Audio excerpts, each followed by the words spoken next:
Aris begon goed aan de wedstrijd in de nummer 12 Leiden. De rebound is hier voor Mark Sanchez. En dan geen ingewikkelde aanval, maar simpelweg de rond te benutten voor de triepunter van John Williams. En dan komt Aris op 4-4. Teammanager Gert Schuurens jocht dat Aris goed de wedstrijd ingeet. Werd het spelverdeling van John Williams en Siekje om de romte. En die is er in het begin op de randen van de zone. Jared Punch werd een triepunter, 8-4. Leiden wil net de volle efterkomen en gaat dan echt voor de triepunter. Het is mooi nummer 4, Arwin Slachter, die de ontsluiting brengt, 8-7. Aan het einde van het eerste kwart had Aris de zaken aardig onder controle. Mooi nummer 10 is Bas Roosendaal dan in het veld komen. Mooi zien 2 meter tolven. Komt er nog wat fysiek in de ploeg. En je de score dan van hem 20-14. Een goaltje van 6 punten. Aris gaat terug. Mooi John Williams.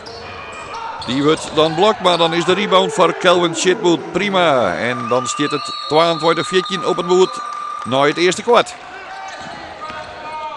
Bas Roosendaal, hij zal net lang in het veld staan. Hij pakt die goed 3 minuten, 3 persoonlijke fouten. En wordt dan wisselen om slimmer voor te komen. En dat onder het begin van het tweede kwart. De frustratie rent heeg op bij hem. Het is ondertussen weer leak op in de strijd worden. 29-31. De poging van Mark Sanchez, die misleert het. Maar de rebound van Manny Adecco is goed. 31-31. Leiden komt heel iets beter in het spel.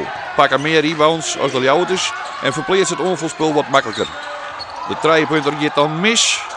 Maar het is Worthy de Jong die de rebound pakt. 31-33.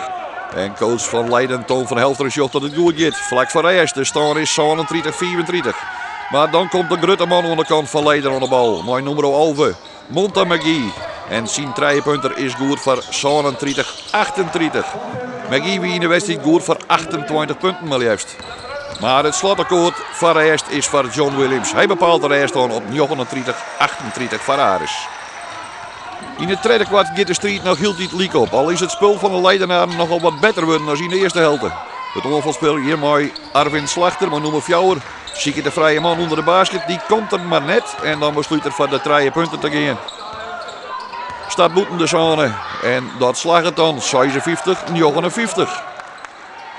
Aris dus op achterstand, maar net dik. En de laatste score in het tweede kwart is weer voor Leiden. Het is hetzelfde verhaal. Arwin Slachter besluit weer voor een 3 punten te gaan. Het is in de sombere sessie schatlast, maar wel doeltreffend. Eindstand tweede kwart 58-63 in het voordeel van Leiden. In het laatste kwart gaat er van alles mis aan de kant van Aris. Sonny Waaldijk mooi een striem in een paas. En de meeste spelers dealen dan in die malaise. Kelvin Chitwood, hij liet hem op heftige wijze de bal aanpakken. Monta McGee mooi dan samen scoren. 64-78. Efterstand van 3 punten. Maar dan John Williams op zijn bekende wijze. Streekjocht naar de basket. Zat door de verdediging heen en dan is het 60-28. Maar het klassenverschil wordt groot in het laatste kwart. Leiden liet dan mooi inside-outside spulsje in. En dan is het McGee die de bal weer vreegt. Hij moet er dan zelfs even belezen gaan om daarna weer verder te gaan en te scoren.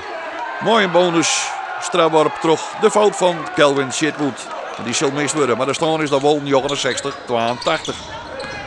De reserves van Aris mooier dan de laatste minuten spelen om de wedstrijd vol rond is. Het slotakkoord is voor Leiden. Terrence Robinson zet aanstaan op 69-89. Aris staat nog 5e, maar zal er alles onder moeten om daar te blijven.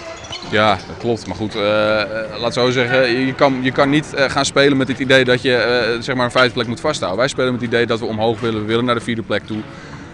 Ja goed, het is nu iets verder weg dan het was, maar nogmaals, dat is wel de plek waar we voor gaan. We gaan niet naar achteren kijken en kijken wie ons kan inhalen. Daar zijn we niet mee bezig.